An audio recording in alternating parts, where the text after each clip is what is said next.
we're just gonna go with whatever is happening, because I don't remember what we were doing. I have the memory of a stick.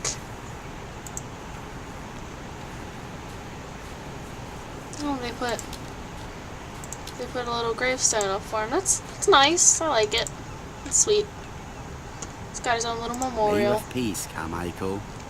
Charlotte. Things are rustling.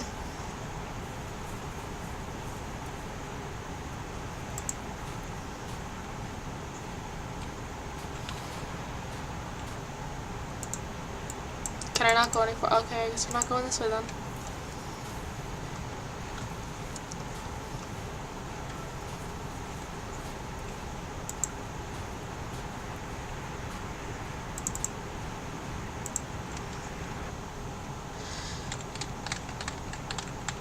Well, that was nice, just walking over to a corner of the map. Why did I teleport back up here? That makes no sense. Do I have to do the rat thing again? Because I remembered I looked at a rat. I do remember that. Something makes me feel uncomfortable. What makes you feel uncomfortable, Pyro? Tut-tut. The gardener does not follow the alarm. There. That. There. What makes you feel uneasy, Pyro?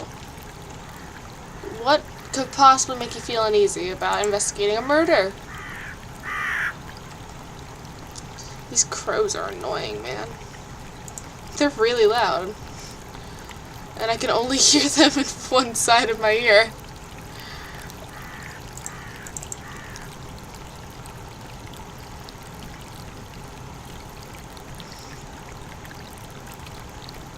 Making my way downtown, walking fast. Gonna get a copyright infringement.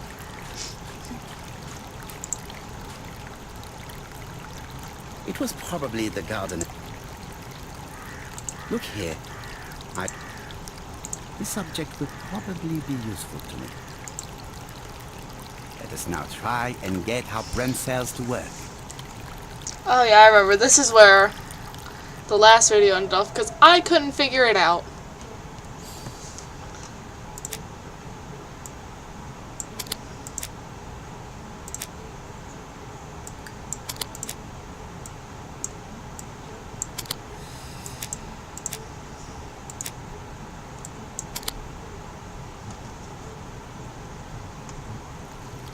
Everything that Thorgray has left behind comes from Sir Carmichael's collection.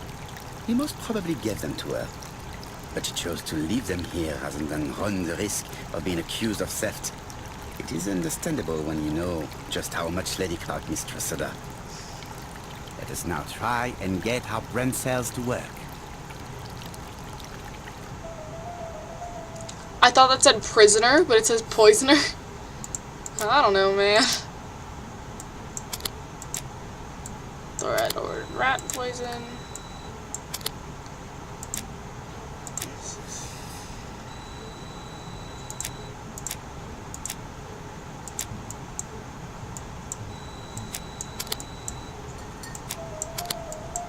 I don't know what I'm doing, man.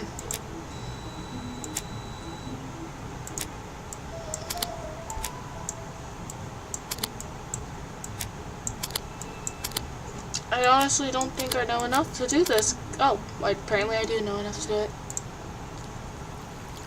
Thorgray had no reason to kill someone who only had a few months left to live. The poison she ordered was for rats.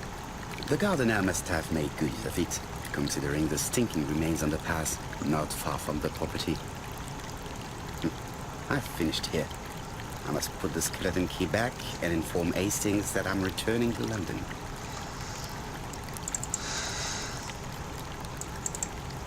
Walk faster, Pyro.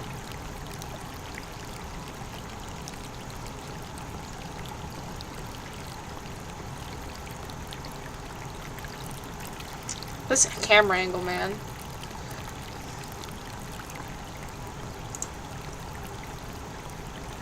What are you doing? Go back inside, you nub.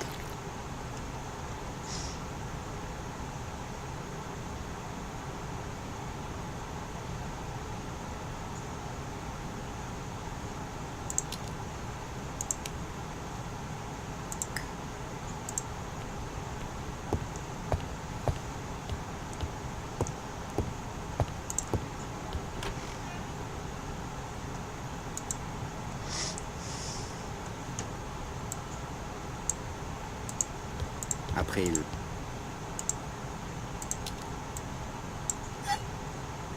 Perfect. Nothing else is keeping...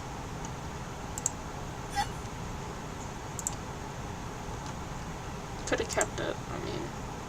Hello, Hastings? I have finished in Charleston. I will take the first train. Tell me, do you know how to restore writing on a burned document? Yes, you just have to soak a cloth with a hydrochloric acid solution and rub the sheet of paper. Then the characters appear. Bien. You have been of great assistance, Hastings. Would you please order the solution as soon as possible? Of course, but what documents do you want to read? You will see, my friend. À ce soir. Now I get to go mess around with chemicals and burnt paper.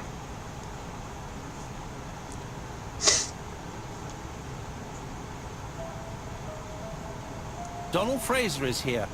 He insisted on waiting to see you.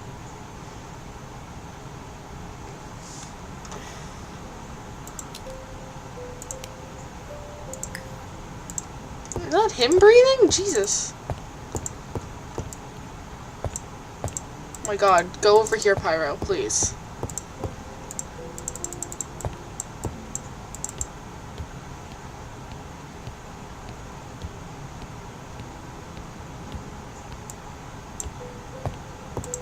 What is happening? What am I doing?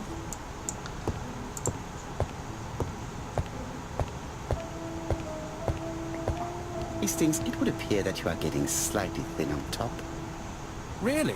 I hadn't noticed.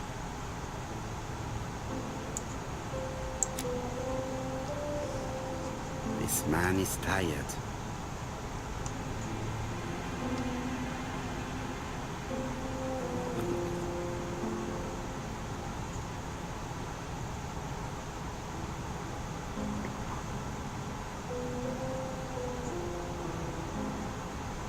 Donald is short of sleep, and it looks as if it didn't even bother to undress before going to bed.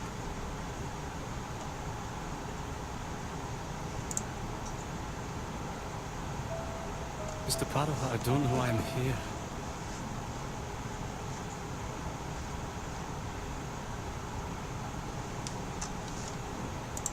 You wanted to talk, and you came to find the only man capable of hearing you. Mr. Prado, since Betty's death, I've doubts about myself.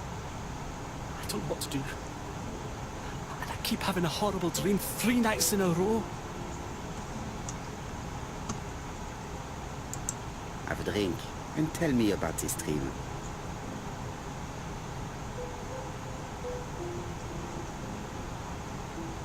It's always the same. I'm on the beach with Betty. I grab her around the throat, and I squeeze, and squeeze until she's dead.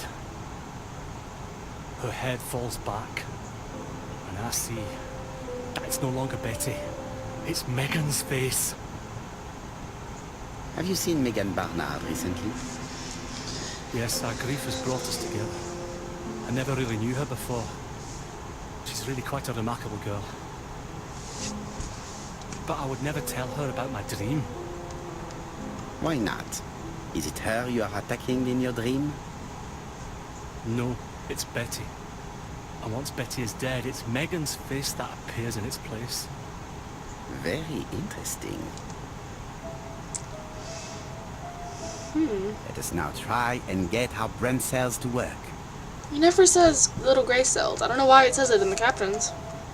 How should Donald's dream be interpreted?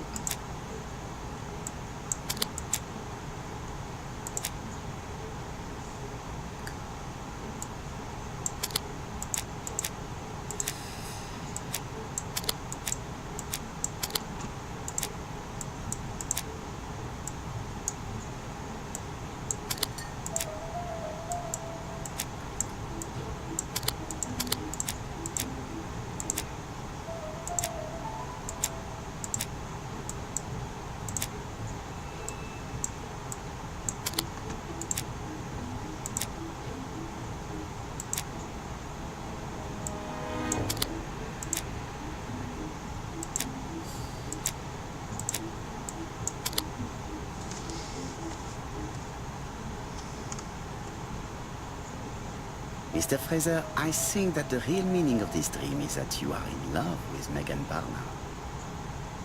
Please go on. Do. This dream certainly betrays your guilt. Oh, But what do you feel guilty about? Having killed your fiancé? Possible. Or forgetting her very quickly for her sister? Certainly. And this forgetting is perceived as a second death. so you don't really think I was the one who killed Betty? I do not exclude this theory. I am simply saying that I do not need to know that fact to explain your dream and your guilt. Thank you for being frank, Mr. Poirot. You've helped me a great deal. I'm going back to Bexhill. I'll not take any more of your time up. It is late, Mr. Fraser, and you are tired. I'll sleep on the train. I like trains. It's easy I to like sleep not by the trains. sound of the wheels. Poor boy, he seems completely lost. Well, women seem to like him. I think Megan will take care of him. Oh, I remember. Did you order the product I needed? Yes, we'll be receiving it tomorrow. Bien, it is late, and I asked Miss Gray to come tomorrow morning. I have a few questions I wish to ask her.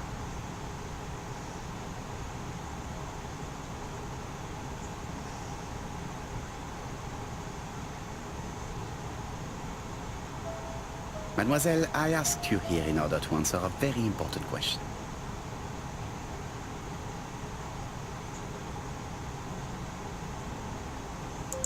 You lied to us, and I demand to know why. But what are you talking about? Yet, Lady Clark maintained that she saw you talking to a stranger on the front doorstep. Really? She must have been mistaken. Oh, I remember now. I'd forgotten all about it, but it wasn't important. It was just a salesman. One of those traders who sell stockings from door to door.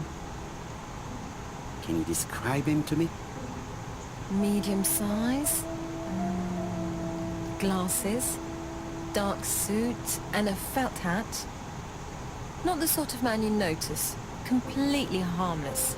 That's why I forgot all about him. Nothing else? He was very hesitant and shy. Usually door-to-door salesmen are very confident, but he wasn't.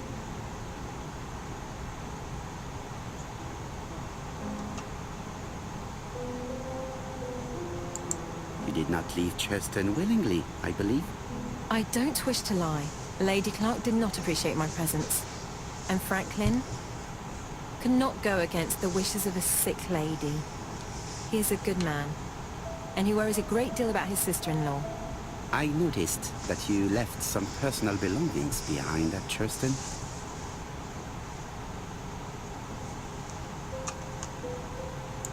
Are you planning on returning to Churston? Who knows what the future holds? Bien. I must ask you one last question. Please reply frankly with either yes or no. If Lady Clark had died, would you have agreed to marry Sir Carmichael if he'd asked you? How dare you ask such a question? Sir Carmichael treated me just like his daughter. And all that I ever felt him was affection and gratitude, nothing else. Thank you, mademoiselle. I will not keep you any longer. What kind of question is that? Wasn't she hooking up with the brother? Why would you ask him if he's gonna marry? I met Thora Gray on Whatever. the stairs. Her cheeks were ablaze, and she appeared to be deeply hurt. Poirot, have you offended the poor girl again? Do you have good reasons for accusing her?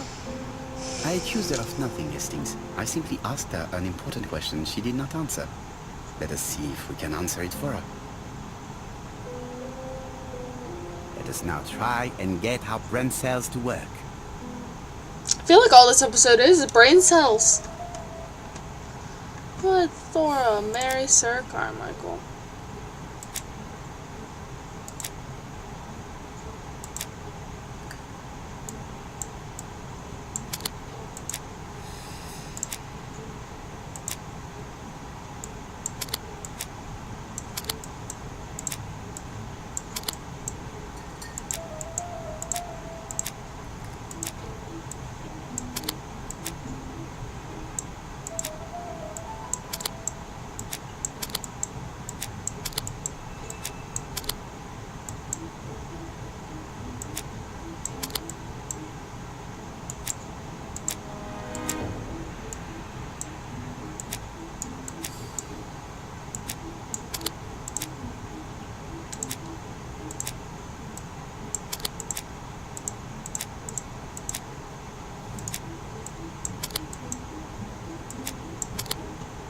I don't know what I'm doing, man. I hate these things.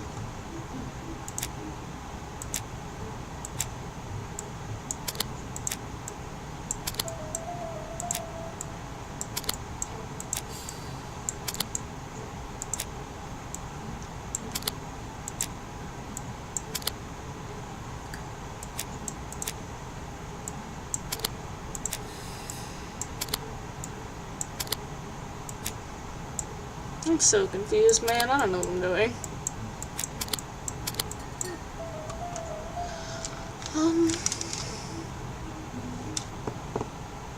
You must know how to read between the lines, Hastings.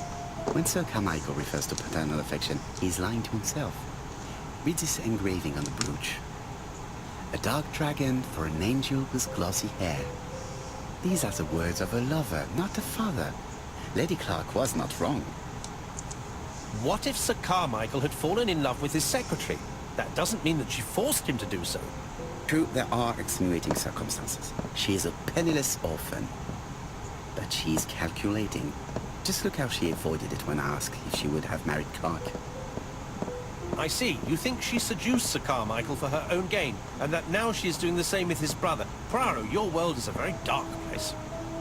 Do not get carried away, mon ami. We have another more important matter to settle. Really? Yes, would you believe that Miss Grey taught me something new? Let us now try and get our brain cells to work.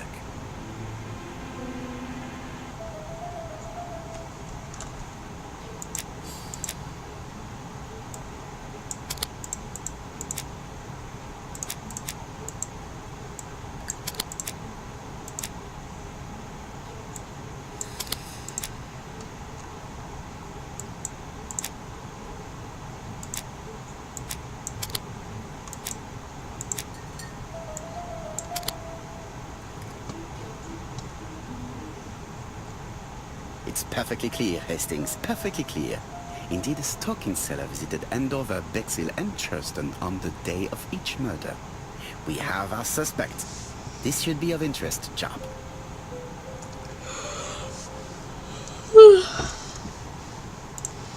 Yeah, let's call Jeff. Chief Inspector, we are looking for a stocking salesman. I see you have a suspect. Yes. Contact all the stocking wholesalers who may employ him. Your suspect is a salesman? No, he does not take orders. He sells door to door. Right. The hunt is on. Small donkey.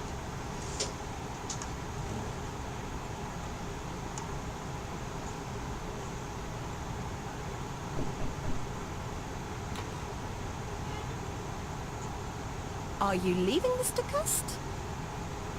Yes, I'm going to Cheltenham.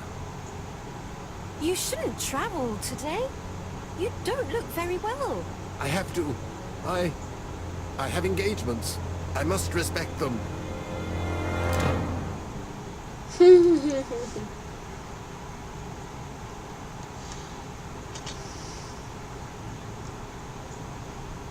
Can you get the post, Hastings? Post. And why don't you go and get it yourself? Ooh. Très bien. What's going on? I've never known Hastings to be so disagreeable.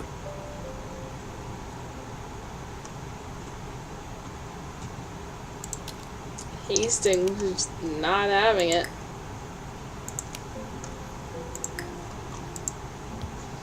Hastings was just not okay with any of that. Let's go this way.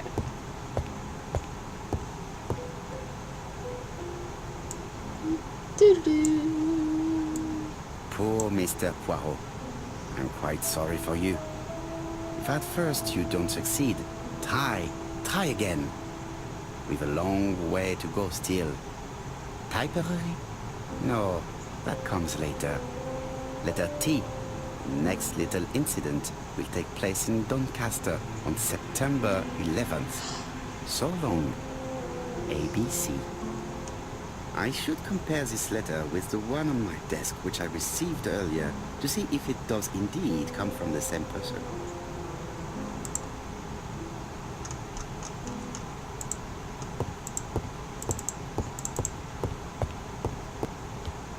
Walk faster, penguin man.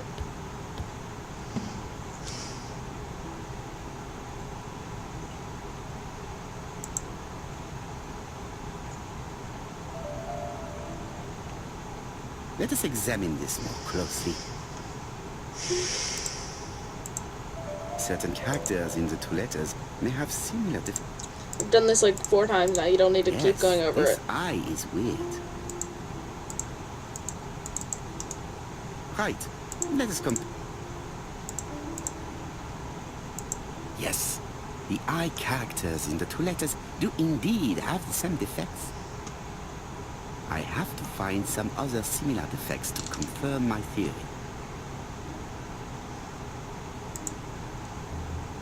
Let us examine the characters in this word.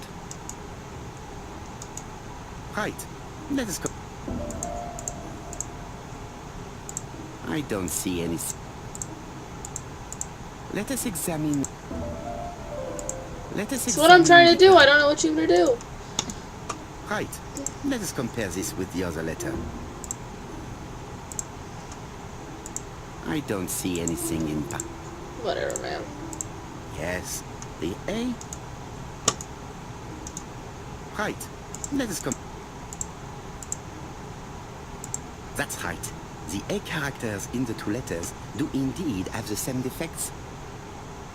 I have to find some other similar defects to confirm my...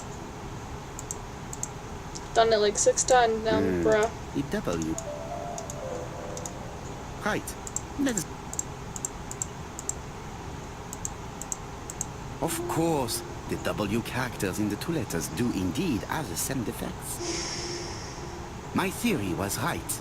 These two letters were written with the same typewriter. Honestly, this is just getting repetitive at this point. Hastings, strikes tomorrow. Chief Inspector Japp? He's on another line. Can I take a message? Yes, please, mademoiselle. It is from Hercule Poirot. Tell him ABC strikes tomorrow in Doncaster. He must call me back. Very well, sir. Bien, now I'm going to see what I can find from these burnt documents. I've received the product I need. Hastings, if you do not mind, I would like you to take a few notes. Yes, yes. He is sassy all day. Calm down, bruh. I've finished with this subject.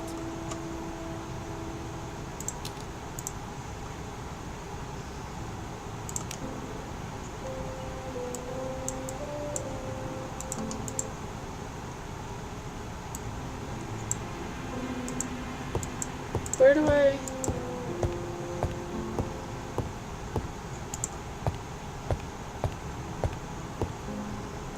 So, how are you getting on?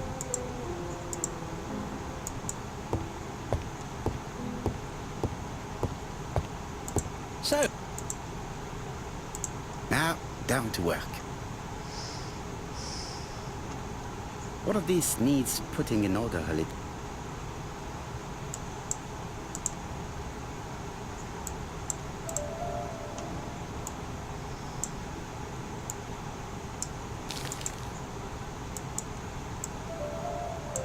This page will be...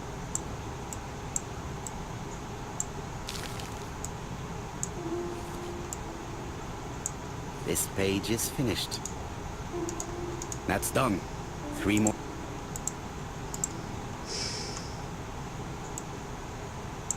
This page is child's play. You cocky human being. This page is finished. And that's 2 done. Jesus, Pyro. You are so cocky.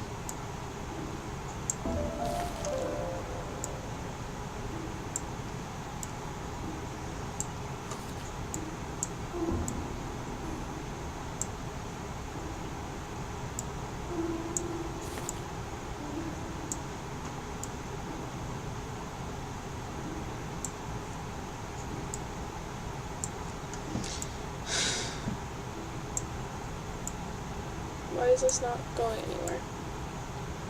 This page is finished. Only one more.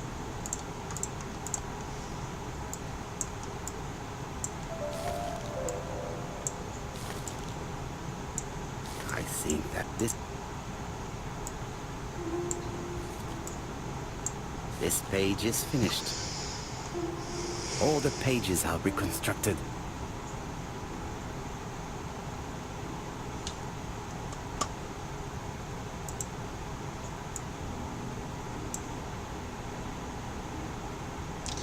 He didn't even, like... The cloth is now soaked with solvent.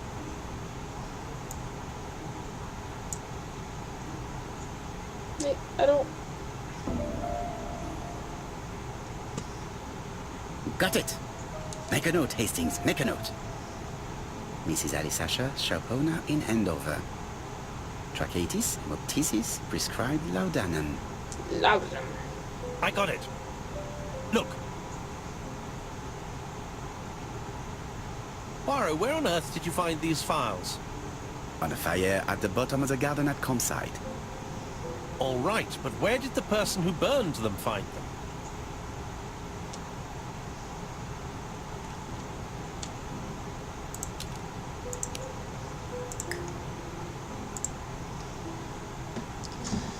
I guess we're reading Alice these. Asher, shopkeeper in Andover. Tracheitis, hemoptysis, chronic cough with loss of blood.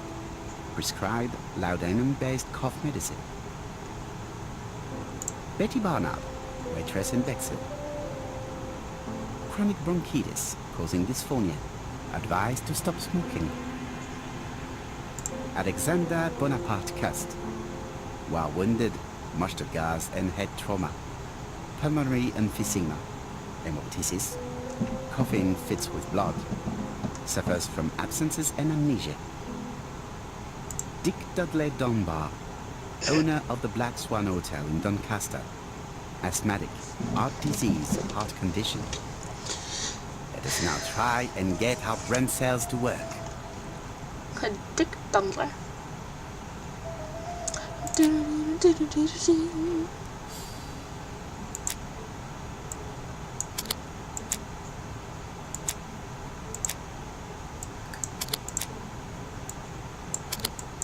I don't know what I'm doing, man.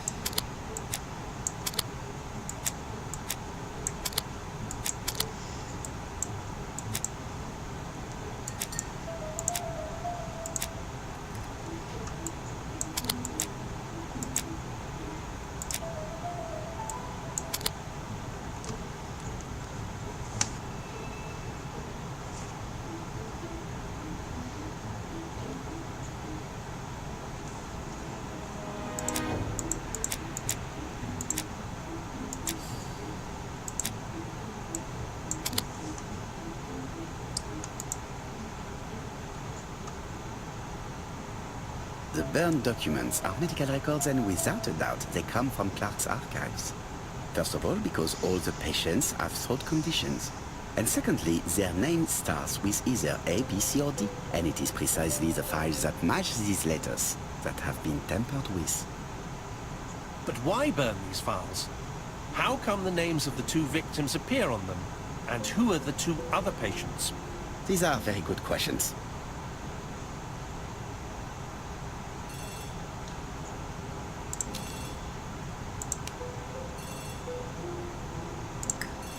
Ring, ring, ring, ring, ring, ring, ring, burning a phone.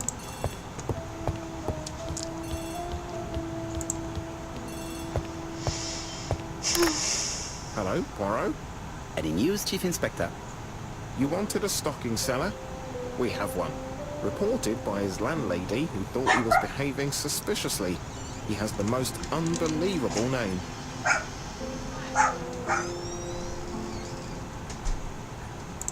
Alexander Bonaparte Cust. What? Alexander Bonaparte Cust? How did you guess? Poirot, Okay. you have magical Okay. powers. It's a serious lead. I called Doncaster. A person matching Cust's description has been seen at the station. He got off the train from London, but after that, nobody knows where he went.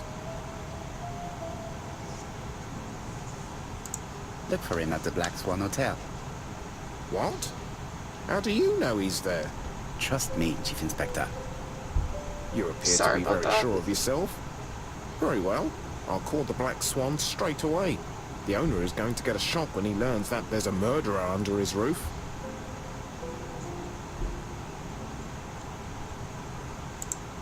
Do your best, Jack. You can count on me.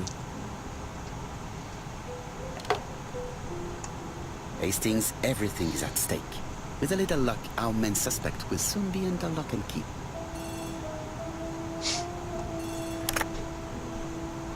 So, has Cust been arrested? Yes, the Doncaster police are sending him by train. That is good news. But why so gloomy, Chief Inspector? Well, when I told the hotel owner that he was sheltering a murderer, he collapsed. He's dead? No, fortunately, but it has taken its toll on him. It has to be said that with his name starting with the letter D, he had every reason to fear Cust. I bet he was going to be the next victim.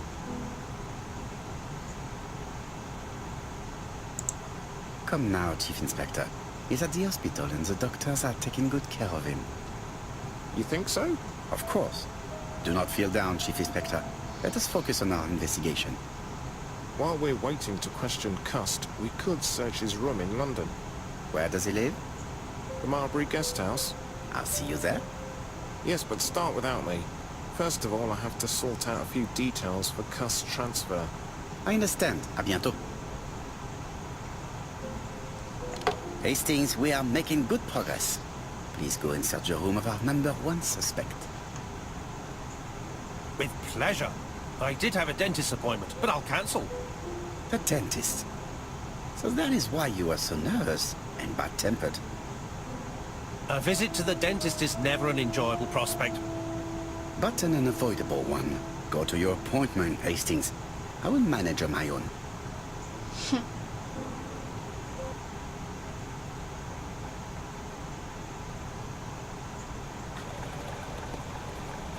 To Marbury Guest House, please.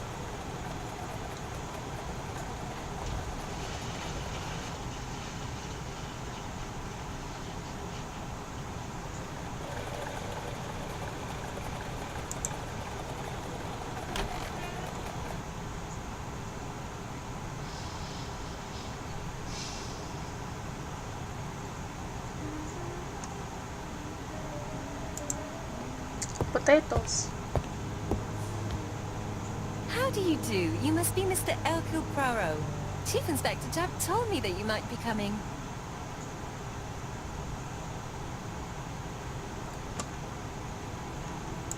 Madame, you may be of valuable help to me.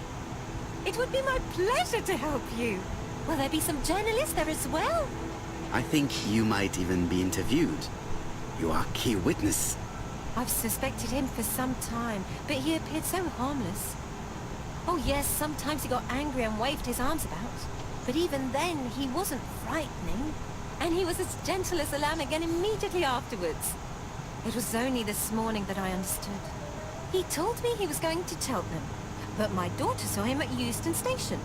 It's not the right station. To get to Cheltenham, you have to take the train from Paddington. And what's more, Mr. Cust left behind an ABC with Doncaster underlined. As you can imagine, when I saw that, I called Scotland Yard.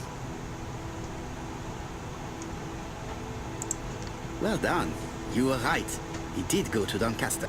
So I was right to warn the police. I wasn't paying attention to what they were talking about, so I'm just gonna click Where that. were the stains on the shirt? On the collar and on the buttonholes. Cut used to travel for his work. Is that correct? Oh, it wasn't for pleasure. He was always unwell on trains. But he had to sell his stockings around England. I have to respect my engagements, he used to say. Do you know where Cust was at the time of the murder in Andover and Bexhill? On June the 21st and July the 25th? No, I don't know. That was a while ago, you know. But surely you keep a register. It won't do you much good. Mr. Cuss rents his room for the year. If he goes away for a few days, I have no reason to make a note of it. Ah, I remember one thing. Bexhill by the sea, right? Indeed, it is a large seaside resort. Well, as it happens, at the start of July, Mr. Cast asked me to repair his bathing dress. Suspicious, huh?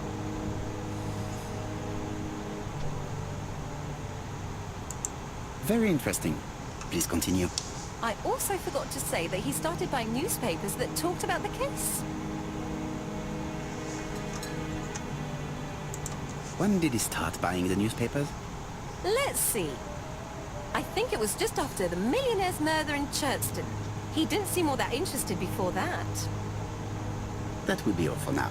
I'm going to take a look at his room. Take the key on the counter.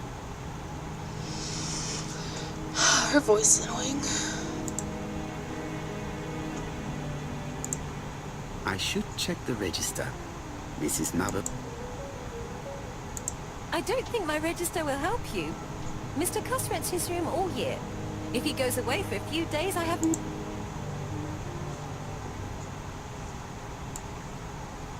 The truth is becoming apparent, and I have something to say to Mrs. Marbury. I don't know what he saw, but okay. This woman appears to be in a good mood.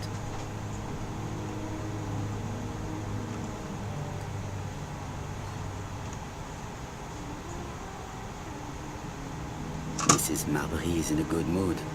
She is working very precisely in producing incredibly thin peel.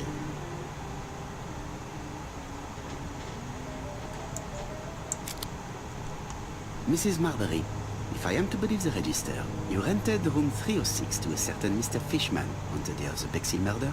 Room 306 is Cust's room. Can you explain yourself? Yes, I remember. Just for one night as a favor.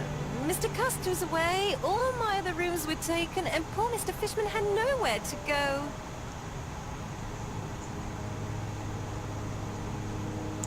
It doesn't matter, provided that you remembered to change the sheets. Oh, do you think so?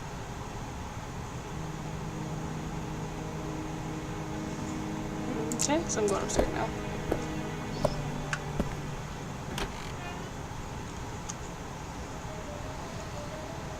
Look at all the ABCs. ABC guys, enough to sign about a dozen murders. It's closed. It's closed. ABC guys.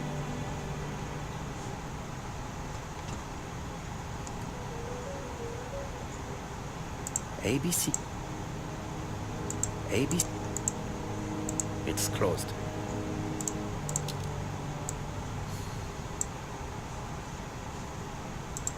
I don't know what it would want me to look at. How hopeful. This place is a real mess.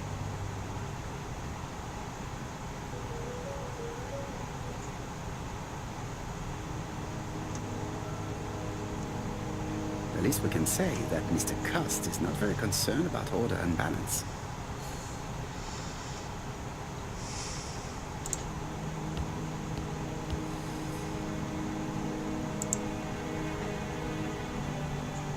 John Milligan, Managing Director, Silky Legs, Frederick Street, Leicester. To A.B. Cust, Marbury's Guest House, 1935, May the 21st. Dear Sir, further to our letters dated 5th and 10th of the month, we confirm we are you as door-to-door salesman, according to the conditions stated in our previous letters. We will send you the articles by mail and also a Redfield typewriter we will be using for every business letter. Regarding the schedule of your rounds, please do as following. June 21, Andover. Arrive by train the 20th in the evening and get a room at Station Hotel. Start your turn in the north part of the town. This letter establishes that Cust went to Andover, but the ink has hidden the destinations of his other trips. I know from Mrs. Marbury that he went to Churchton. I just... It's an ABC.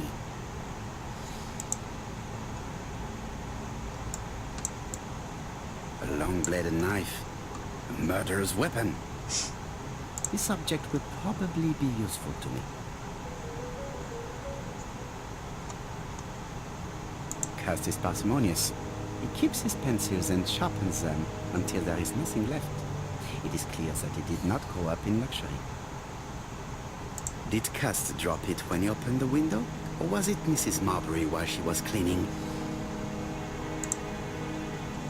I have to get the ribbon. How am I going to do it?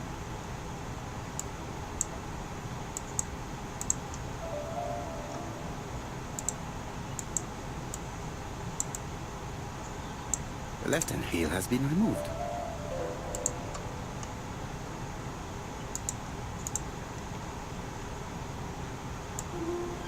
The right-hand heel has been removed. Something is blocking the ribbon.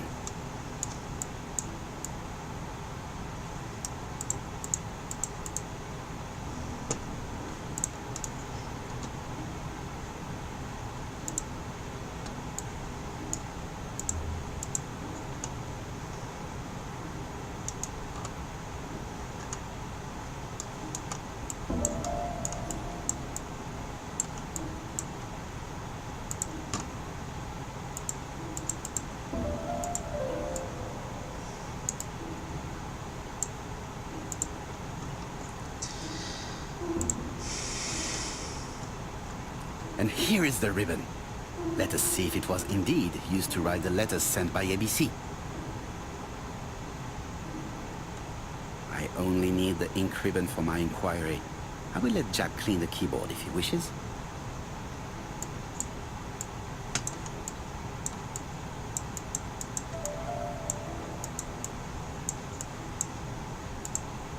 All the letters announcing the murders were written on Cast's typewriter.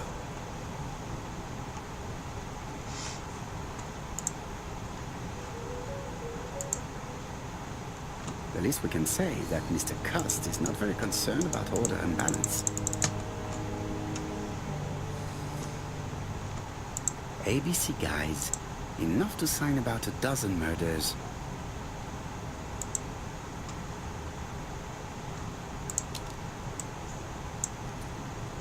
This knife is very useful. Stockings. Stocking.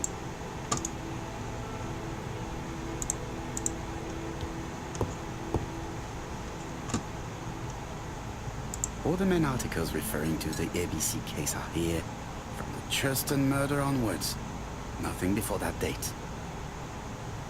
Most probably the bathing dress repaired by Mrs. Marbury's expert hands. The Bexhill Daily paper, dated from the day of the Bexhill murder. Trousers, white shirts, everything has been washed very well.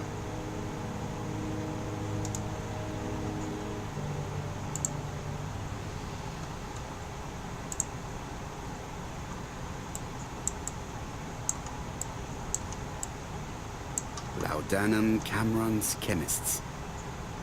Laudanum, a medicine for coughs. It is what Dr. Clark prescribed for Mrs. Asher. This subject would probably be useful to me.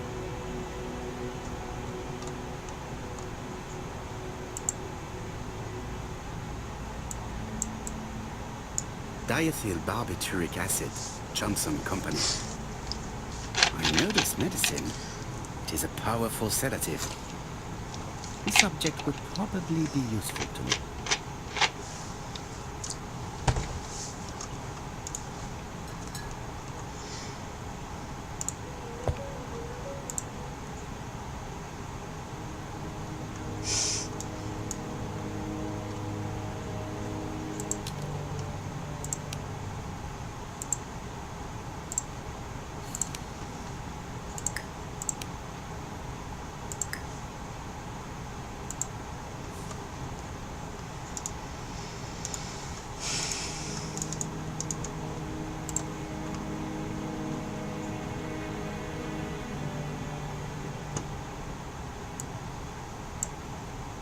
The least we can say that Mr. Cust is not very concerned about order and balance.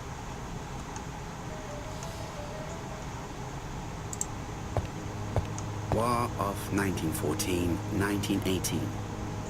By the King's order, the name of Corporal A.B. Cust, Devonshire Regiment, was published on the London Gazette on May the 10th, 1918, as mentioned in a dispatch for gallant and distinguished service. An army dispatch, wounded on the Somme front, victim of a gas attack. Corporal Cust greatly deserves his distinction.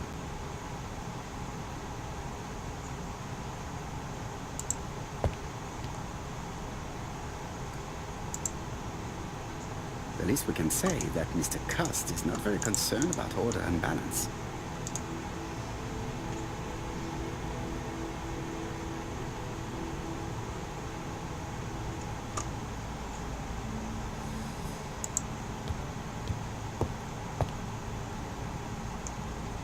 This dark stain, it could be blood, but goodness knows how long it has been there. Let us now try and get our brain cells to work. Yeah.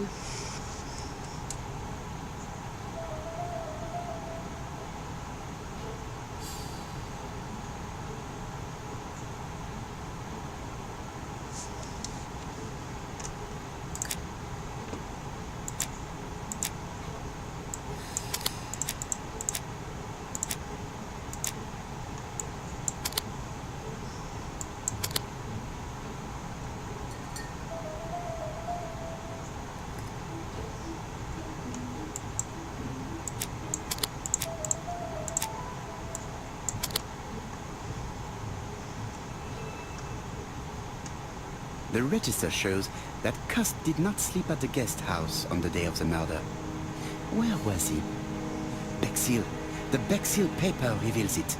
Cust bought this newspaper in Bexhill on July the 25th. No use continuing the inspection of this room. I've seen all there is to see.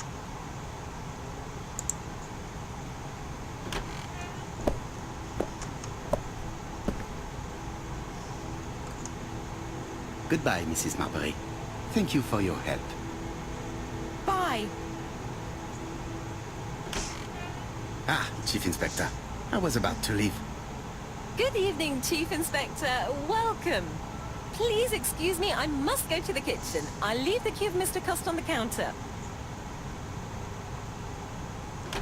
I'm sorry I'm late. I've spent ages with the Doncaster police. And you?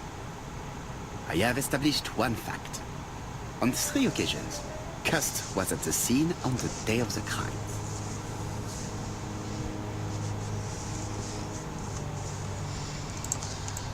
I had best talk to Job. I've listened closely to what you have to say, Poirot. For me, there's no doubt Cust is guilty. Do you have any element that might prove the contrary? That is what we're going to look for. Let us now try and get our brain cells to work.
The evidence against Cust is overwhelming. His presence at the scenes, the knife, the blood-stained shirt, the ABCs in a box.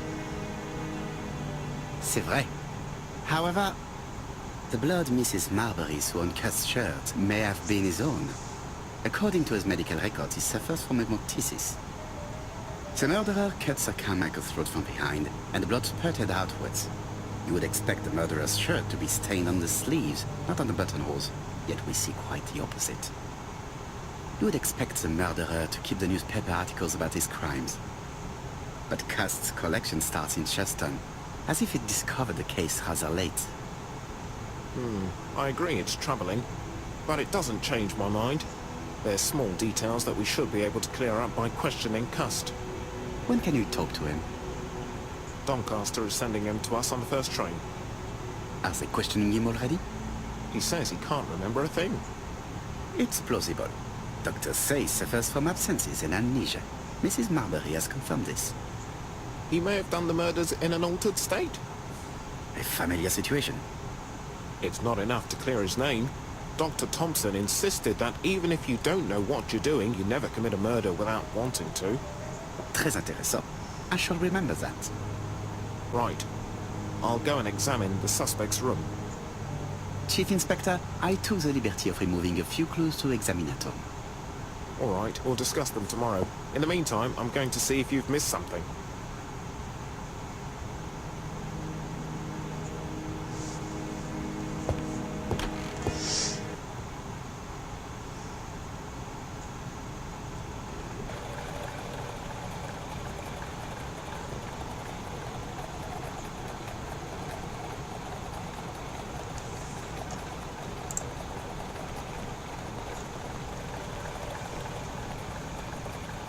To Scotland Yard, please.